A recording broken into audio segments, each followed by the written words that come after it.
your treasured home.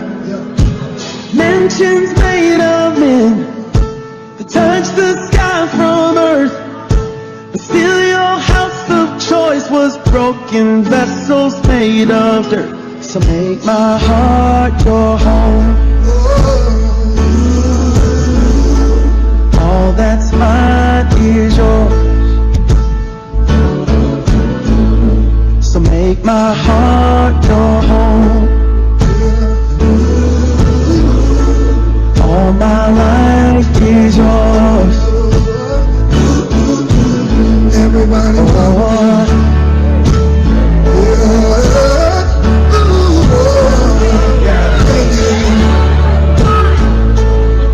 we got something we want to say. Sing with me, it says, what about the man singing me? Say, he was born in a manger. what if I'm unclean and make him new? That's what I do. What if I'm far away? Won't let go. He's knocking on the door.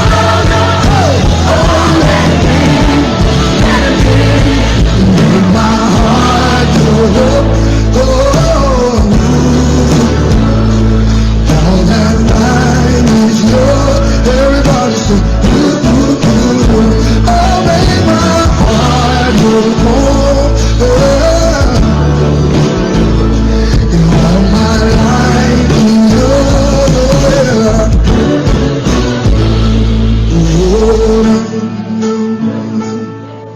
You can stay here a little while longer. I enjoy when you're around, Lord.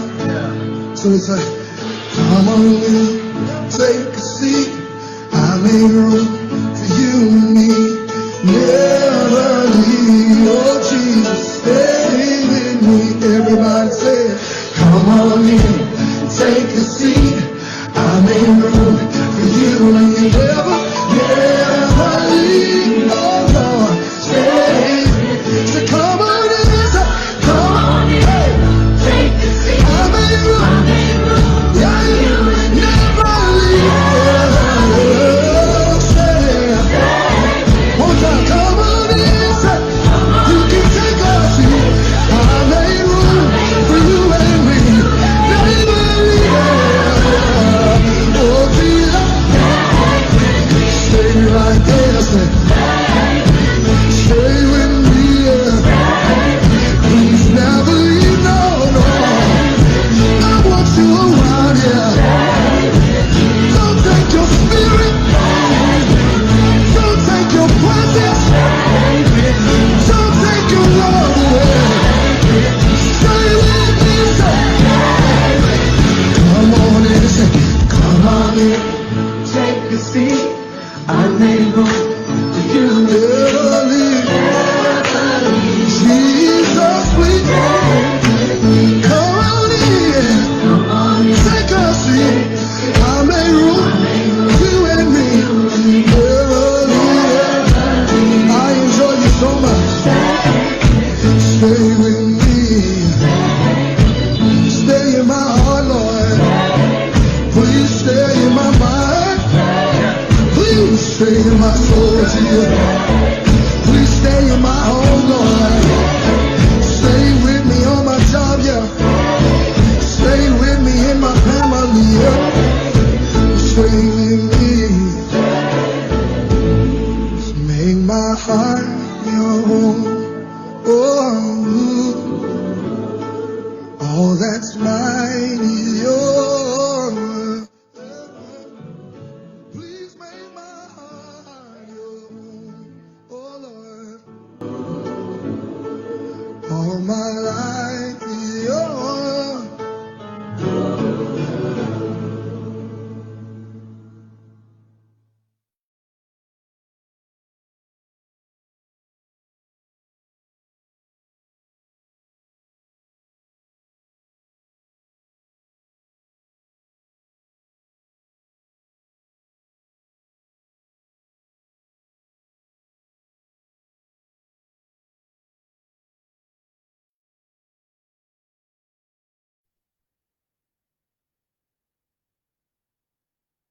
Magandang gabi po sa ating lahat and welcome po sa ating unang gabi ng pagtuturo online.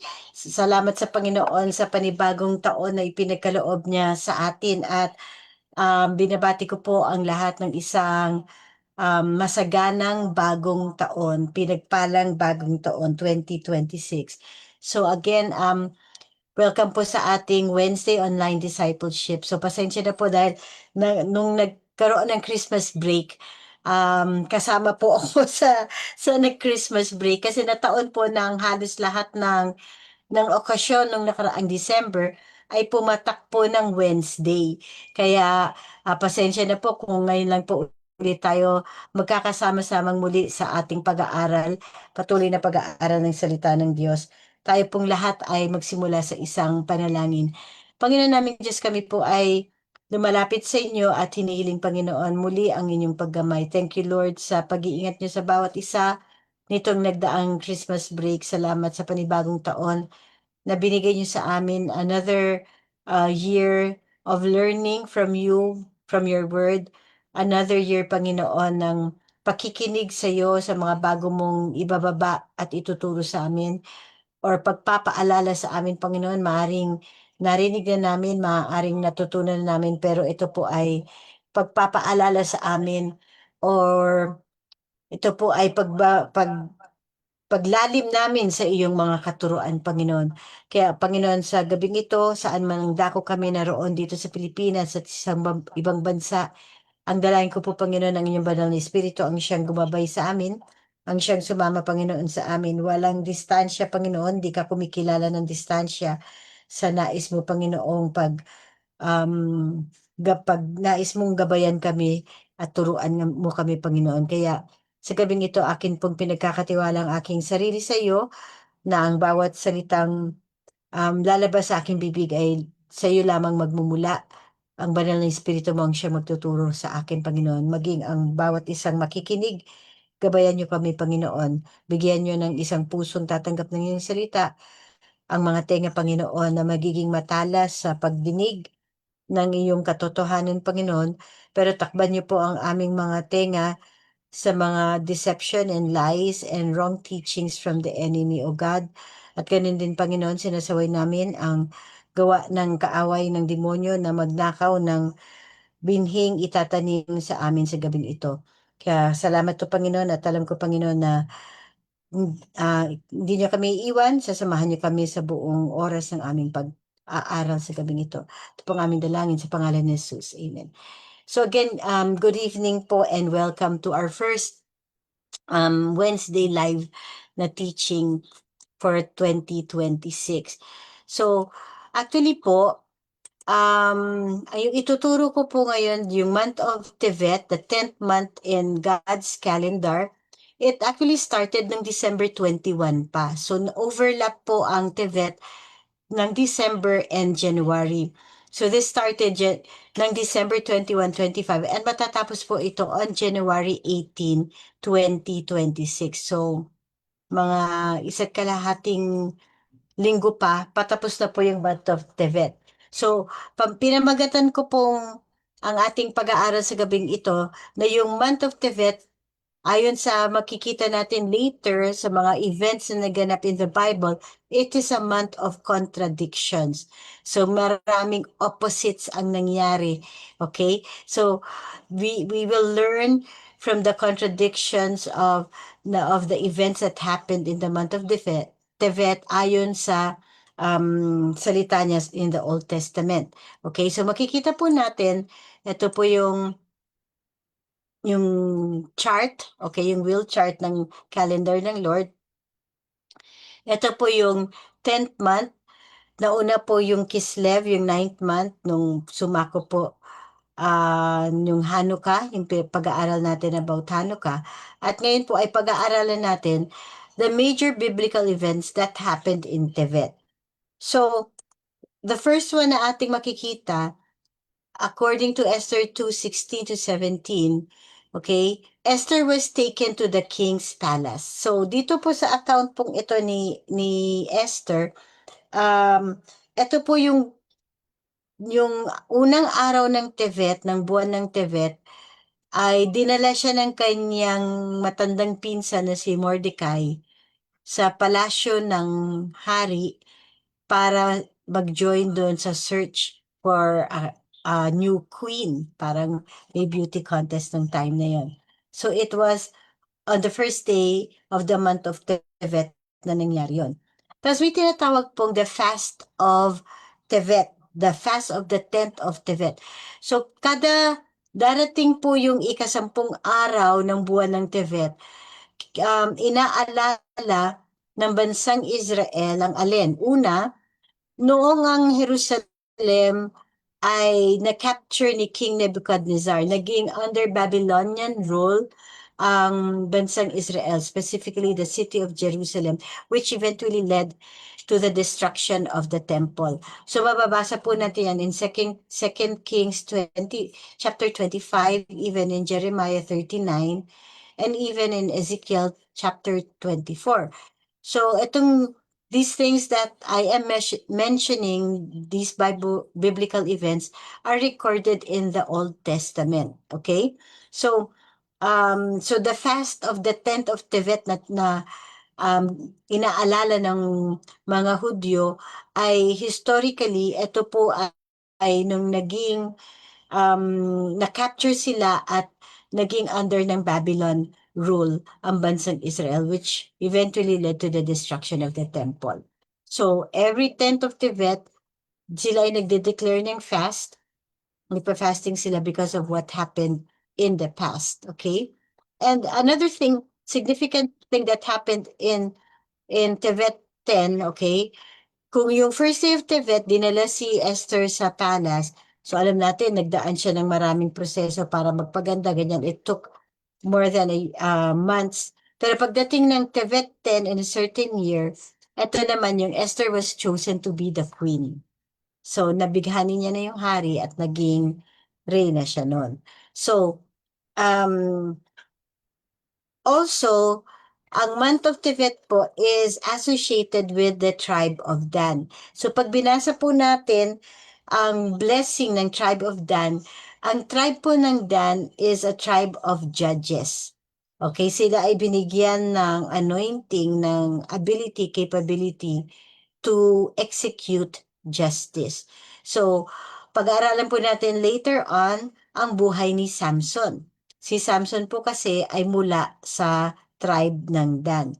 So, other significant events that happened in Tevet, okay?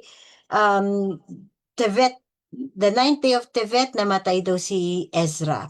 Yung si Ezra the prophet in the Old Testament. Also, the 9th day of Tevet, recorded din po that the Apostle Peter was martyred by the Roman government. So, makikita natin na may mga significant events not recorded in the Bible but in their history ay recorded po ito.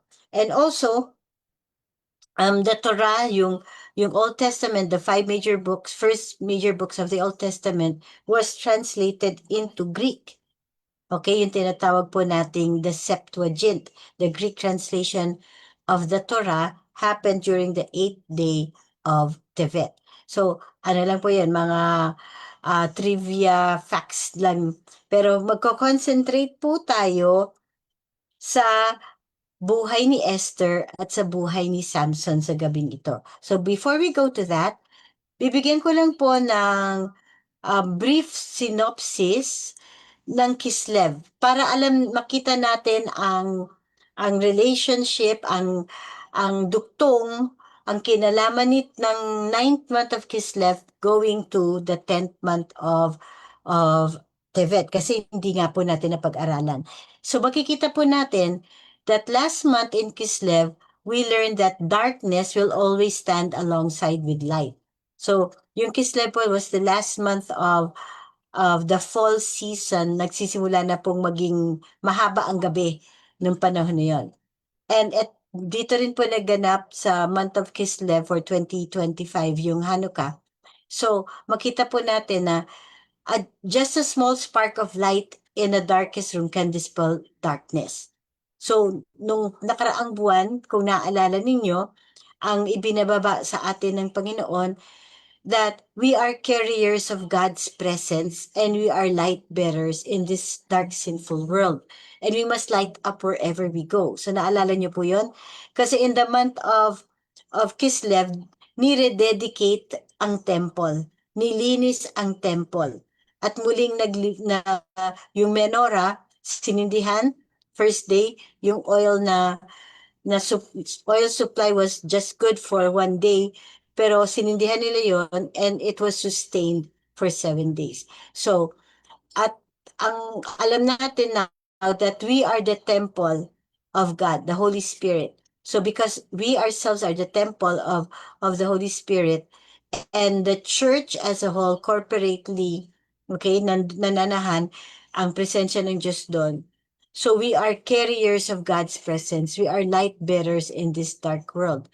So we must light up wherever we go. And this is the foundational message actually of Christmas. Light came down. Jesus Christ is the light of the world. He came down. Love became flesh. Hope for the world, Jesus. So this is a foundational message of Christmas. It's about carrying, because nasa ating puso na nga Panginoong Hesukristo nung tinanggap natin siya. Now we carry His presence and we carry His light. So we rededicated ourselves as temples of the Holy Spirit and decided to live for God and carry His purpose here on earth. So hindi lang tayo carriers of His presence, hindi lang tayo light bearers, but we are carriers of His purpose. So in Galatians 2:20 it says, di ba? The life I live now in the flesh. Okay? It is no longer I who live, but Christ lives in me. And the life I now live in the flesh, I live by faith for the Son of God. So, hindi na tayo nabubuhay para sa sarili natin, kundi nabubuhay tayo para sa Panginoong Jesucristo. At bitbit natin ang layunin ng Panginoong Jesucristo here on earth. So, that was the synopsis of Kislev, mga aral na nakita natin sa buwan ng Kislev in God's calendar. So now let's look at the overview of Tevet, which is the 10th month. So ano naman itong 10th month? Pag tinignan natin ang month of Tevet, what is the overview? At one look, ano masasabi natin? So ang Tevet po is a first winter month in the nation of Israel. So pag winter month, days are colder, kaya mas malamig. Kahit nga dito sa atin na wala naman tayong winter. Pero alam natin mas malamig ang January until February. Okay? So, lalo na sa kanila. Ground always wet because of rain and sometimes snow.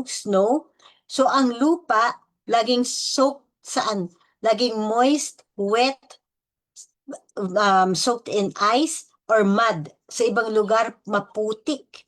So generally, it's a bleak weather during the month of Tevet. Okay? It's a first winter month. So, maganda daw ang snow.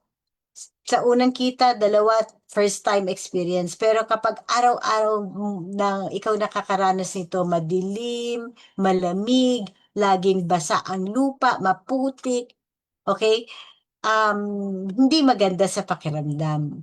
Okay, mahirap ang winter season.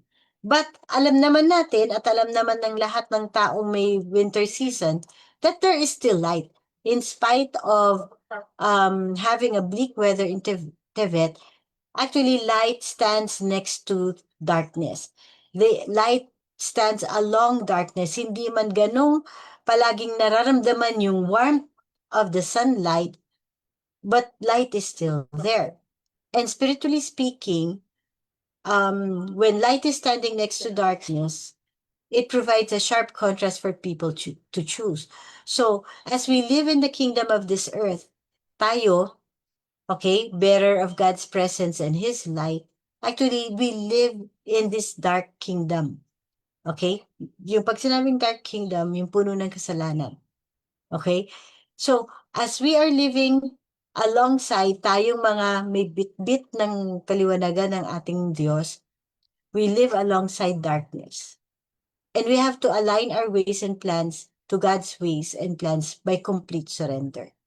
So, hindi tayo magiging effective light bearers kapag hindi tayo aligned sa ways and plans ng Diyos. Para na lang nating tinakban ang ating ilawan. Sabi yun sa Matthew 5, hindi po ba? So it's about activating our spiritual eyes.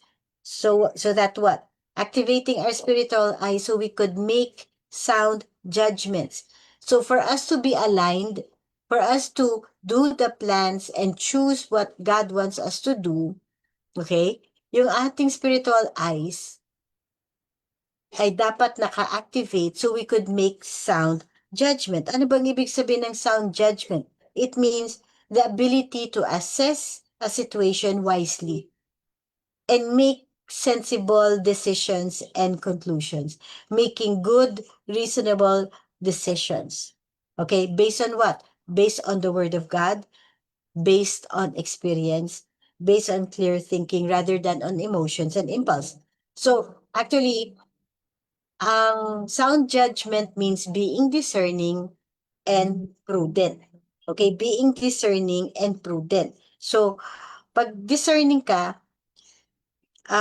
with the help of the Holy Spirit, kaya mong timbangin. You can understand and weigh things according according to the light of the Word of God. Okay? And yung prudence, you can decide not only for the present, pero nakikita mo what's in the future. Ano yung mga dangers na kapag ginawa ko ito ang pwedeng mangyari. So, ganun yung prudence. It's not deciding just for the now, but deciding what could happen in the future kapag ginawa ko to. So, when we activate our spiritual eyes, we can make sound judgments rather than foolish judgments. Pag sinabing foolish judgments, ano ito? Folly, imprudence. So, sa Tagalog, ang pangit ng ibig sabihin ng folly, katangahan, senseless decisions. It means making decisions or acting without good sense, without wisdom, without discretion, which often leads to what? Negative consequences. So, it is characterized by what? Lack of thinking, being impulsive, being easily swayed. Okay? So, it is actually the opposite of being discerning and being prudent. So, you make foolish decisions, mga ganoon. So, yun yung overview ng month of Tevet. So, it's a month of contradiction. Makikita natin, okay, how Esther was discerning and prudent and how Samson was folly and imprudent. And makikita po natin, our present choices, our present decisions will determine our future. So, mahalaga pong tayo po ay intact talaga in the Word of God, grounded in the Word of God, soaked in the Word of God, okay? For us to make right choices, if not always, pero mas malimit, okay? Kasi it will determine our future. Okay, so yun yung overview po ng month of Tevet. So, let's go to the meaning of Tevet. Ang Tevet po, the month of Tevet has two meanings, a Hebrew meaning and a Babylonian meaning. Sa Hebrew meaning, tingnan niyo po, ang root word po ng Tevet came from the word Tov, which means good. Okay? So, sa kabila ng pagiging winter month and parang soaked in mud, laging basa, bleak ang weather, ang connotation nito in its Hebrew meaning is good. There is something good out of this bleak weather condition. Okay? So, there is something good out of even in the midst of trials, even in the midst of temptation, even in the midst of problems. Okay? So, ang Babylonian meaning po ng Tevet is sinking or immersing. Okay? Amadiman, para kang nilubog sa putik. Immersed sa putik. Kasi nga, ito yung kondisyon ng panahon ng Tevet. So, sink in mud or immersed in mud. Laging basa. Okay? So, pero nga, makikita natin, kahit parang walang nangyayari, kahit parang gano'n yung merong sisibol. Why? Kasi yung tubig actually, pagbasa si lupa, nagpe-penetrate yan into the soil, into the ground.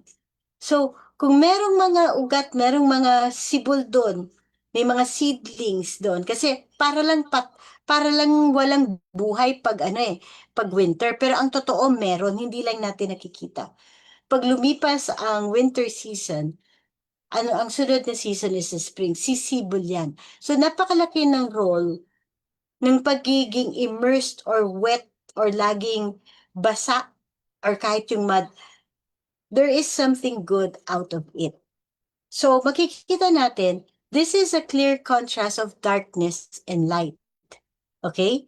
Good, of gloominess and goodness, of destruction and victory. Kaya nga, it's a month of contradiction. Okay? So, contrast of darkness and light, gloominess and goodness, and destruction and victory. Okay? So, we're going to make a comparative study now. Sorry. Sa buhay ni Esther and ni Samson. Okay? Parang tayo. Hindi po, I won't go into very much detail in the scripture about it, pero dahil medyo familiar naman sa atin ang buhay ni Esther and ni Samson. So, bakit Hadassah and Esther? Si Hadassah ay ang Hebrew name ni Esther. Okay? Ang Esther is her Persian name. Okay, so si Samson. So, sino ba muna si Esther at si Samson? Tingnan natin. Si Esther po, si Hadassah ay orphan. Wala siyang magulang. Okay? Lumaki po siya sa pangangalaga ng kanyang matandang pinsan na si Mordecai. So Esther was an orphan. Lumaki siyang walang magulang. Samantalang si Samson was a miracle baby. Bakit natin siya tatawaging miracle baby? Kasi ang kanyang mga magulang, imposible nang mag-anak. They were desiring na magkaanak. And God talked to the parents of Samson and prophesied and said, release the word that they will have a son. But he is going to be a Nazarite. So, si Samson, hindi pa man siya pinapanganak, nasabi na sa magulang niya ang tawag niya maging Nazarite. He will be called to be a Nazarite. Hindi siya pwedeng uminom ng alak. Hindi siya pwedeng mag-touch ng unclean things, especially dead bodies. Hindi niya pwedeng iputol yung kanyang buhok. So, yun yung mga ano. And siya ay magiging deliverer ng bansang Israel. But he is a miracle baby. So, makikita natin yung contrast nito, no? From an orphan, Esther. So, alam mo, pag ampon or wala kang magulang, hindi masaya sa pakiramdam yun. Okay? Hindi maganda sa pakiramdam na lumaki ka, hindi mo kilala o hindi ka lumaki sa sarili mong mga magulang. So, both of them were set apart. Obviously, nung dinala ni Mordecai si pinsan niyang si Hadassah sa palasyo, alam ni Mordecai na pag sinabing set apart, may specific calling si Esther. May specific plan ang Diyos sa buhay ni Esther. And si Samson. Lalo na si Samson. Sabi ko nga sa inyo, pag binalakyan natin ang buhay ni Samson in Judges, basahin niyo na lang po, hanapin niyo doon. Hindi pa siya pinapanganak. Alam ng magulang niya na may pagkatawag si Samson. Okay? So, ang meaning po ng Hadassah, the meaning of Hadassah in Hebrew is a myrtle tree. Yung puno ng myrtle is symbolical of being beautiful, okay? Fragrant. So, ano talaga siya? Attractive. Okay? Yung myrtle tree, yung name ni Hadassah. Si Esther, ang meaning ng Esther ay star. Ishtar, star. Another meaning ng Esther is concealed. So, alam naman natin na hindi agad sinabi nila sa king na si Esther ay isang Hudyo. Hindi nila alam that Esther was Jew in blood. Okay? hindi siya qualified dun sa beauty contest na yung search for a queen. So, kinonceal, isang meaning ng Esther, concealed, itinago ang kanyang true identity. But also the meaning of Esther Ishtar is star. So, alam naman natin, ang star, may liwanag. Okay? It gives light kapag gabi. Ang meaning ng name ni Samson is like the sun. Okay, so kita natin medyo may similarity sila. Yung names nila, it what? Gives off light. Okay, nagbibigay liwanag. So, si Esther, bagamat orphan, pinalad naman siya na magkaroon ng godly guardian in the person of Mordecai. Yung kanyang matandang pinsan ni si Mordecai. Pinalaki siya ng maayos, pinalaki siya may pagkatakot sa Diyos. Ganon din naman si Samson. Okay? Pinalaki siya ng kanyang mga magulang na alam niya, itinuturo sa kanya ang pagkatawag niya. Ano yung mga duties and responsibilities, do's and don'ts ng isang Nazarite. Okay? So alam niya yun, lumaki siyang ganoon. Si Samson, alam niya. Tinuro sa kanya yon. And nabanggit natin kanina, both of them had a God-given mission. Ano yung God-given mission ni Esther? Okay, hindi lang siya magiging reyna eventually. Okay? Hindi lang siya mananalo at mapipili ng king to be his queen. Pero alam natin sa story ni Esther, ginawa siyang queen kasi eventually may plano si Haman na i-wipe out ang lahat ng Hudyo during Esther's time in Persia. So, because of Esther, hindi na pangyari yun. And si Samson, he had a God-given mission to what? Para para matigil ang oppression ng mga Pilisteo sa kanila. So, because during that time, si Esther, they were living in Persian territory in one of the provinces. Ang Persia, ang greatest pagan empire during Esther's time, Queen Esther's time. So, walang sariling kalayaan ang bansang Israel, ang mga Hudyo, kalat sila nung time na yon. So, ang mission ni Esther was to save the Jewish race. Ang mission ni Samson was to stop the oppression ng Philistine. Kasi nung time na yon, si Samson served as a judge for 20 years, but during his reign, ang mga Israelita noon, ang Israel was under Philistine oppression for 40 years already.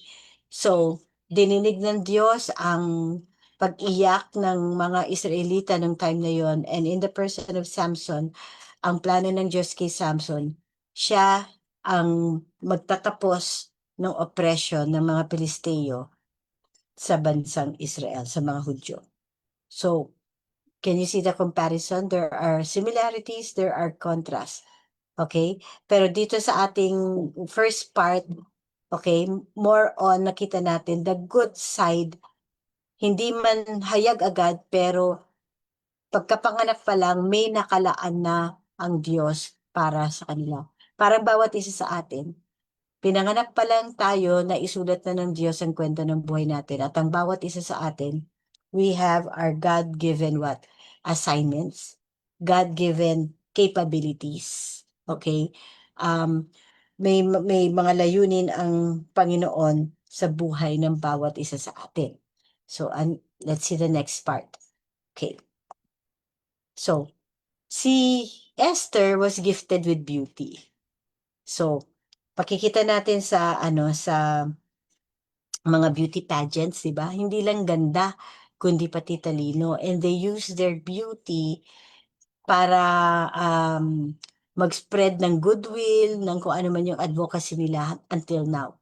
So si Esther, her beauty, her charm, okay, ay napaboran ng hari.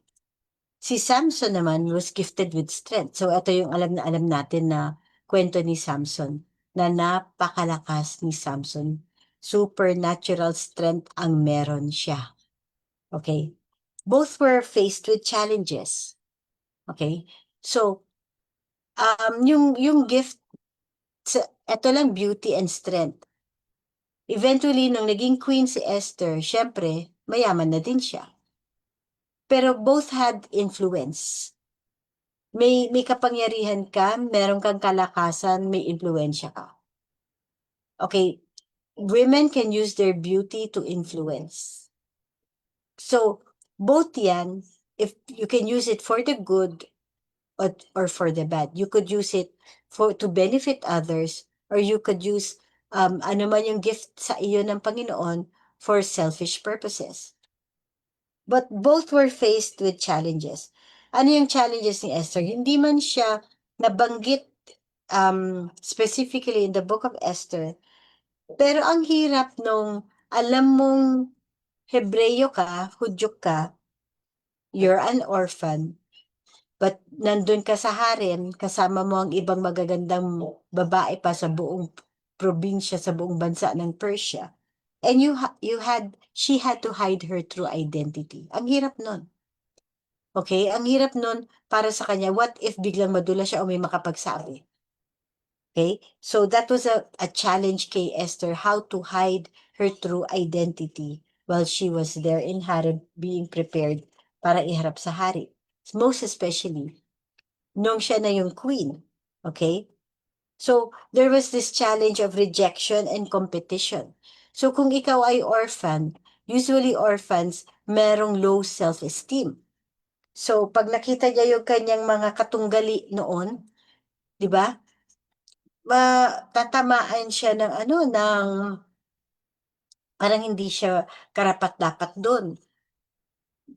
Tatama yung yung kawalan ng tiwala niya sa sarili niya.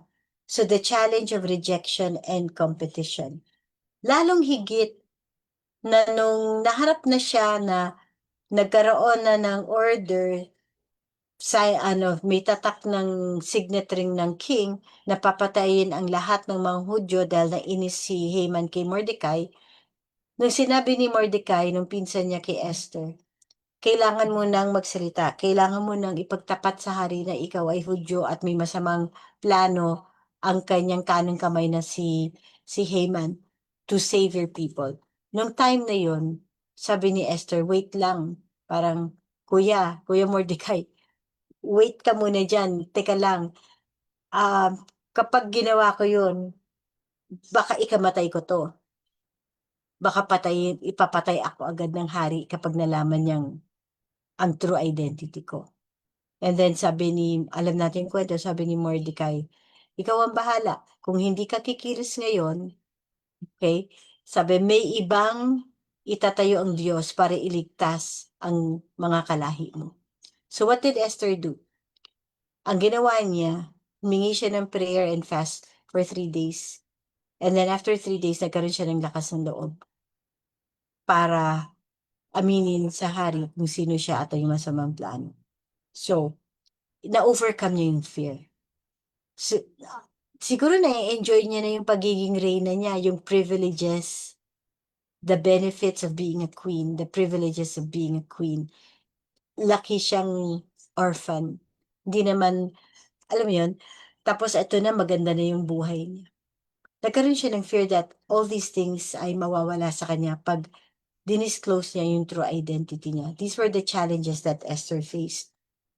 Pero she overcame her fear, tinayuan niya yung pagkatawag niya, and we know what happened sa buhay ni Esther and even kay Mordecai at sa buong bansang Israel. So these were the challenges that Esther faced.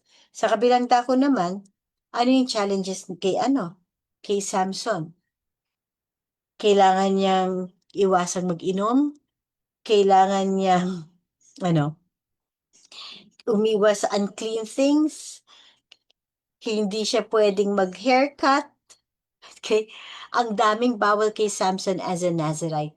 Actually, he had to really be morally strong. He had to have this moral strength para iwasan ang lahat ng yon. Kaya lang, Anong nakita natin? Kung si Esther ay may orphan spirit, fear, pero na-overcome niya yon, si Samson merong moral weakness. Hindi niya na-overcome. Hindi niya nasunod ang lahat ng bawal bilang isang Nazarite. He lived in rebellion. Lahat ng bawal, ginawa niya. Sabi ng marami, sabi ng iba, kasi pag bawal, masarap, masaya.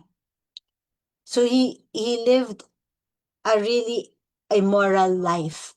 So alam naman natin na nag-asawa siya ng isang Pilisteyong babae, na yung Philistines nga yung kalaban nila eh. Doon niya nga ililigtas ang kanyang kababayan sa oppression ng Pilisteo.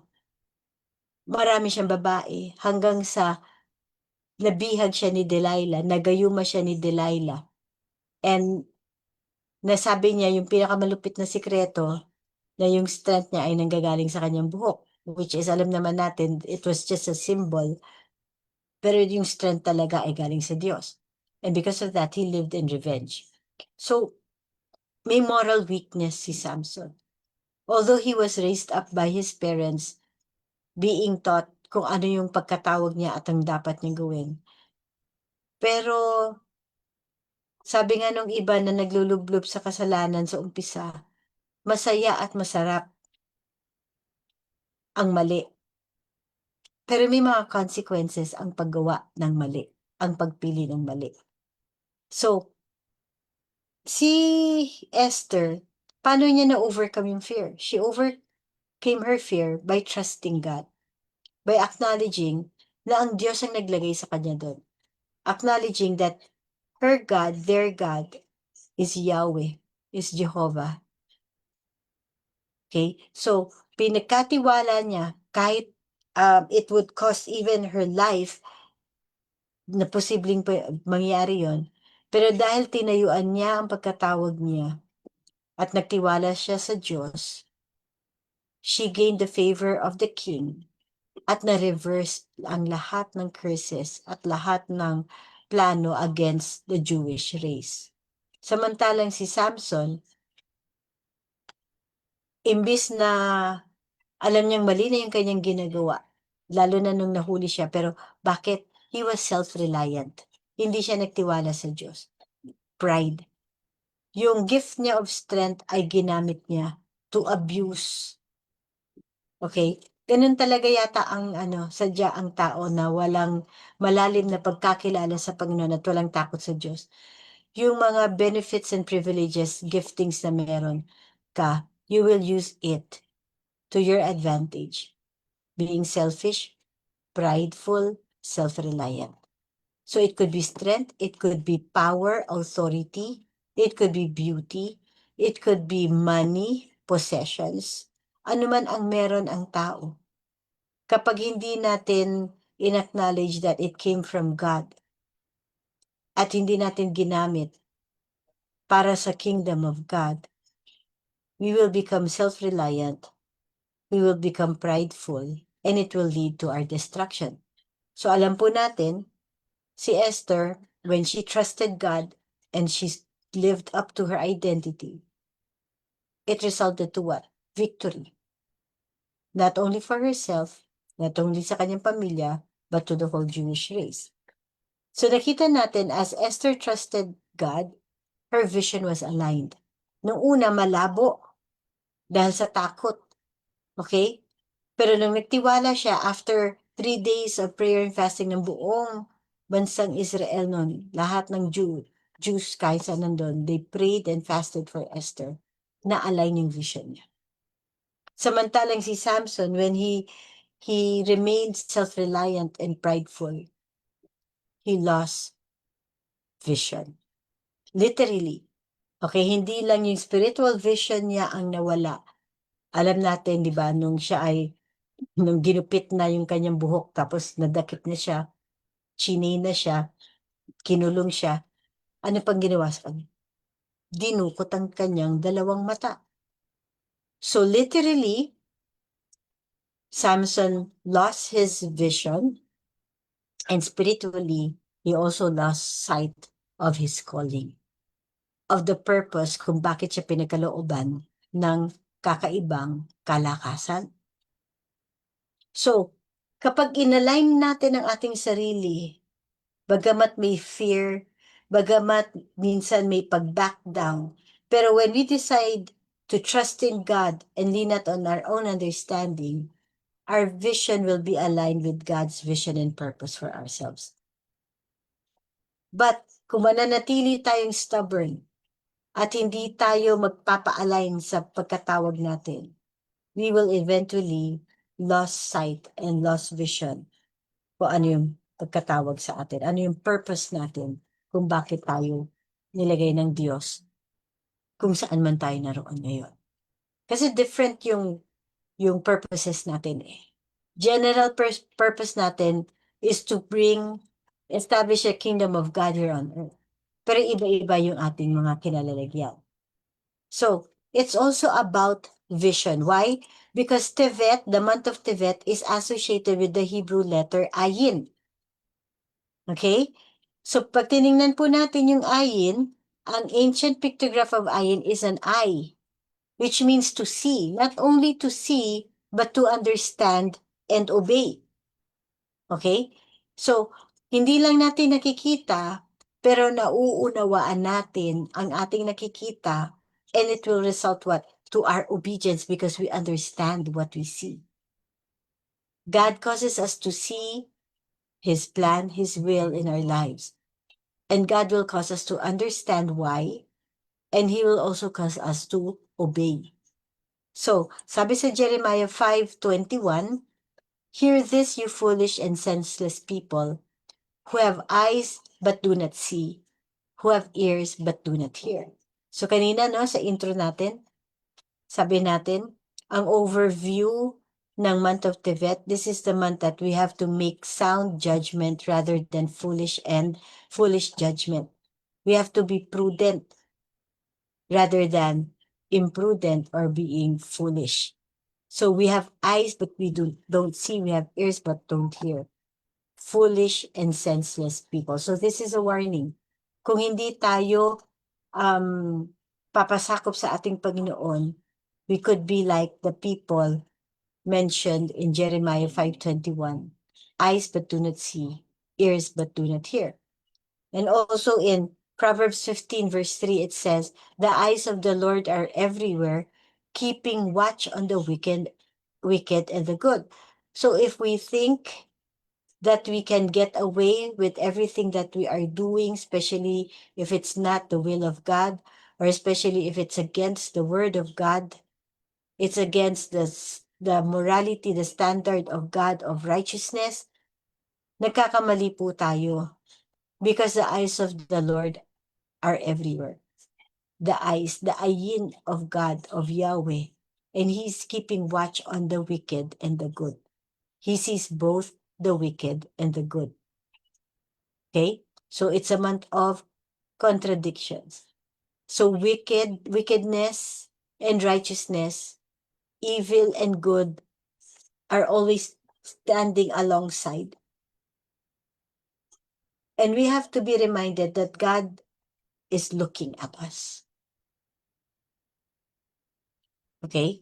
And in 2 Chronicles chapter 16 verse 9, sabi, "The eyes of the Lord range throughout the earth to strengthen those whose hearts are fully committed to Him." So God, ito yung hamon, challenge. Last Sunday lang yon yung message natin about deeper still sa commitment. God is looking for people. His eyes are looking for children, His children.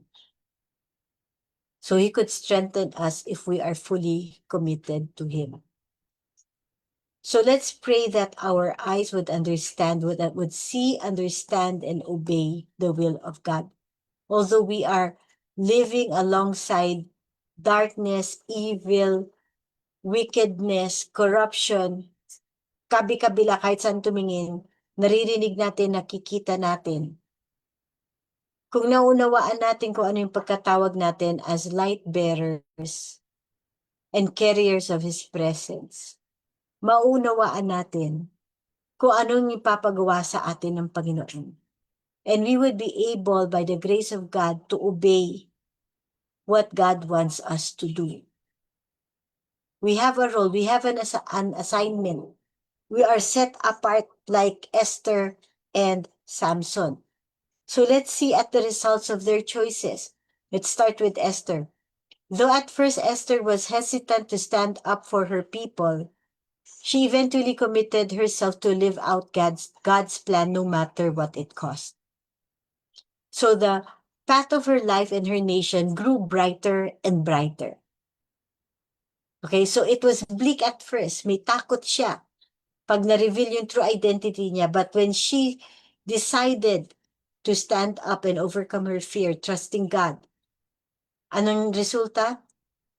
The destiny, her destiny and the destiny of her people grew brighter and brighter. In contrast kay Samson, okay, Samson's life took a different direction. Iba yung course ng direction ng kay Samson. He was to be a Nazarite. Ano yung Nazarite? Totally committed and consecrated to God.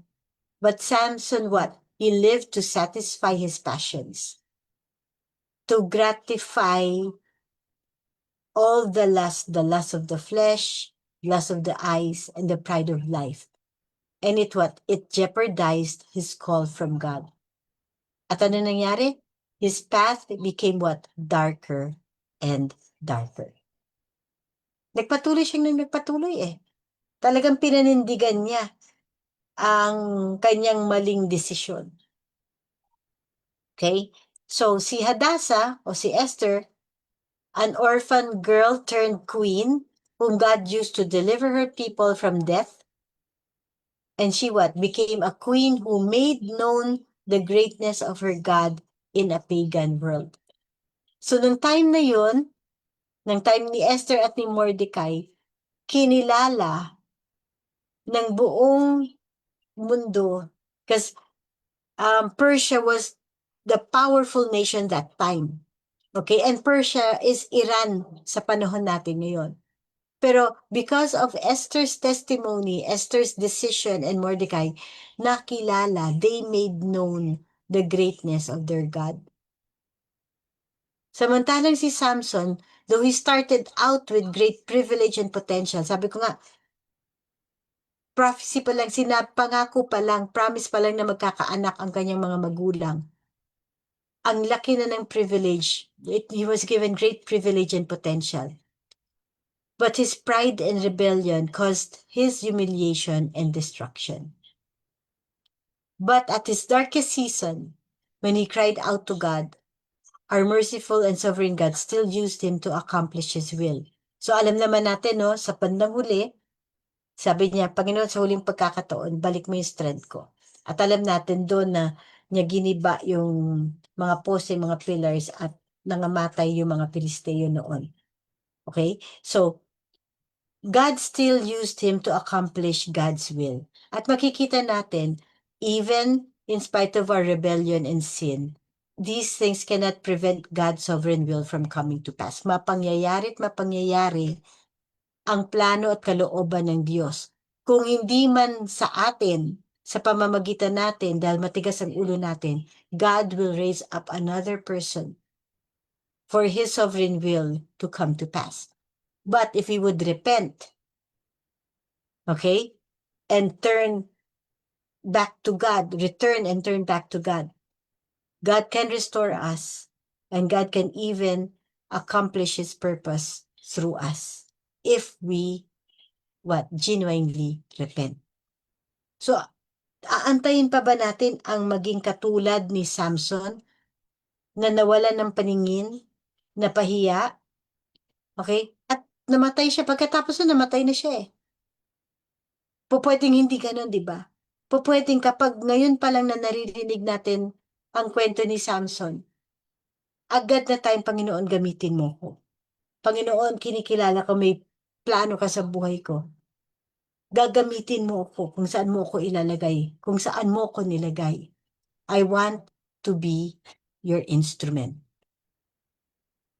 I want to bring your kingdom into this earth. I want to be your light I want to bring your presence wherever I go.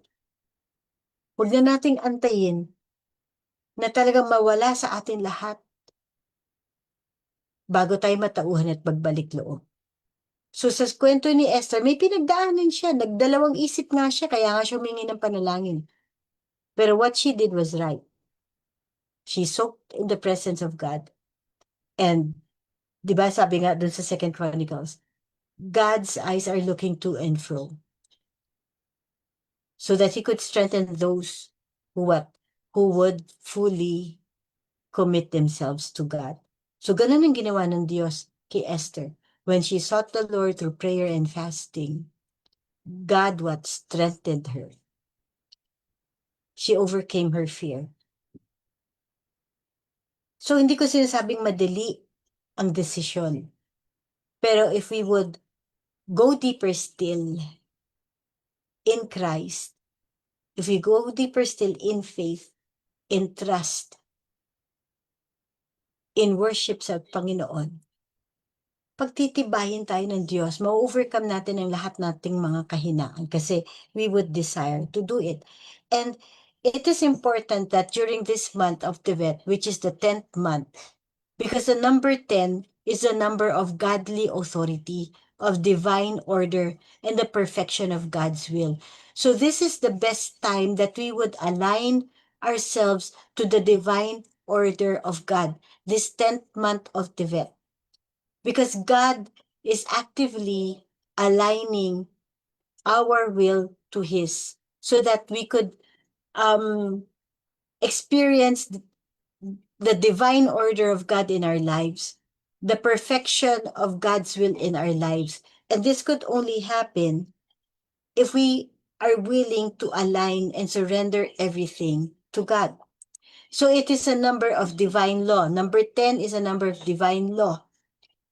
It is a number of righteousness, responsibility, judgment, and completeness. Okay? Kaya nga may 10 commandments. It is also the number that shows execution of judgment. So, yung 10th month of Tevet, the number 10, it shows pagbababa ng judgment, whether, kasi yung judgment is not only negative okay? It can come in the form of reward or punishment under divine judgment. Okay? So, be discerning, be prudent so that we will not lose our identity and miss our destiny. We have to go deeper still in Christ. Don't back down. And we have to war from victory to victory. So, may plano ang Diyos sa atin. Pagkapanganak pa lang natin, God has numbered and ordained our days. Victory na yun through Jesus Christ. So tayo po ay nakikipaglaban from victory to victory. So sa kaso po ni Esther, okay, nilaban niya yung destiny niya, nilaban niya yung pagkatawag niya, yung calling niya from victory, and it resulted to victory. Unlike kay Samson, okay, from victory, victorious, glorious yung pagkatawag sa kanya, yung assignment niya. But from victory to destruction. So, pwede pa lang mangyari yun. Pwede pa lang mangyari yun. So, in Proverbs 3 verse 7, it says, be not wise in your own eyes. Fear the Lord and turn away from evil. Be not wise in your own eyes. Ayin. We have to ask God to refract our spiritual eyes so that we would see in His perspective. And we can do that when we have the fear of the Lord. In Isaiah 5:20-24, it says, woe to those who call evil and good evil, who put darkness for light and light for darkness, who put bitter for sweet and sweet for bitter. Woe to those who are wise in their own eyes and clever in their own sight. Woe to those who are heroes at drinking wine and champions at mixing drinks, who acquit the guilty for a bribe, but deny justice to the innocent. Therefore, as tongues of fire lick up straw and as dry grass sinks down in the flames, so their roots will decay and their flowers blow away like dust. For they have rejected the law of the Lord Almighty and spurned the word of the Holy One of Israel. Totoong light and darkness, they are standing alongside each other. Evil and righteousness, they stand side by side. Pero ang sabi, hindi natin pwedeng i-compromise ang light sa darkness, ang good sa evil, ang justice sa injustice. Kung tayo, na mga anak ng Diyos, iglesia ng Diyos, ganito ang ating ginagawa. Sabi, ano mangyayari sa atin? Our roots will decay. We would be like dry grass na kapag naapuyan, agad matutupo. Yung mga flowers natin will blow away like dust. Why? Because we reject the law of the Lord Almighty. We spurn the word of the Holy One. Binastos natin, kinompromise natin ang salita ng Diyos. May warning. But if we would be like the blessed one in Psalms chapter 1, blessed is the one who does not walk in step of the wicked or stand in the way that sinners take or sit in the company of mockers, but whose delight is in the law of the Lord and meditates on his law day and night. That person is like a tree planted by streams of water, which yields its fruit in season and whose leaf does not wither. Whatever they do prospers. So ando, no? Andyan si wicked, pero hindi ka nakikitayo at nakikiupo. Hindi ka nakikiayon. Kundi, ano sabi dyan? You uphold the law of the Lord. You meditate on it day and night. Magiging katulad tayo ng punong nakatanim sa tabi ng batisan ng tubig. Yields its fruit in season. Hindi natutuyot ang dahon, and whatever they do prospers. But the wicked, they are like chaff that the wind blows away. Therefore the wicked will not stand in the judgment, nor sinners in the assembly of the righteous. For the Lord watches over the way of the righteous, but the way of the wicked leads to destruction. So there's a contrast. Whatever we want to choose victory or destruction, righteousness or unrighteousness. Nasa atin yun. So, are we going to be like Esther? When she chose to live up to her identity and fulfill her God-given destiny, God strengthened her. And her path became brighter and brighter. Not only her, but the whole nation of Israel. Or are we going to be like Samson, who had a God-given assignment? He was set apart, was anointed with strength. But he chose what? He chose the way of unrighteousness, to rebel, to satisfy the desires of his flesh. And his path became what? Darker and darker until it led to destruction. So sa gabing ito po, sa maikli po nating pag-aaral and overview of the month of Tevet, let's reflect sa mga sarili natin. Nasaan tayo? Anong path ang ating tinatahak? And next week po pag-aaralan natin, kasi sabi natin, on the 10th of Tevet, okay, the fast of the 10th of Tevet, nung sinakop ng Babylonian Empire ang Jerusalem. We're going to talk about that because hindi pa tapos ang kwento ng Israel until now. Okay? Anong role natin? So sa gabing ito po, I declare shalom for the whole of 2026, God's peace, ang sumainyo sa inyong mga tahanan, sa ating mga personal buhay, sa ating bansa. And have a God-filled 2026.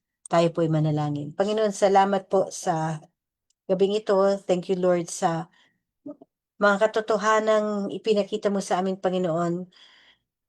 Mga ginagawa mo, Panginoon, at gagawin mo sa buwang ito, Panginoon, ng Tevet. Lord, I just pray that you align our eyes. Pakita namin, Panginoon, our spiritual eyes would be aligned with your ways. Makita namin, Panginoon, ang aming mga tinatahak at agad namin mabago, Panginoon, ang aming mga buhay para magampanan namin, Panginoon, ang anumang pinagkatiwala mo, Panginoon, sa amin. So you bless each one, Panginoon, ng iyong mga katotohanan, ng iyong mga salita, Panginoon. At I declare your peace, your shalom, the abundance of everything coming from heaven, O God. Not only for our own benefit, but pagpapalain mo kami, Panginoon, para magiging pagpapala kami, Panginoon, sa marami. So let your peace, let your joy, and let every good thing from heaven, Panginoon, fill our hearts, fill our households, Panginoon, this 2026. In Jesus' name we pray. Amen. So magandang gabi po sa ating lahat at pagpalain tayo ng Panginoon.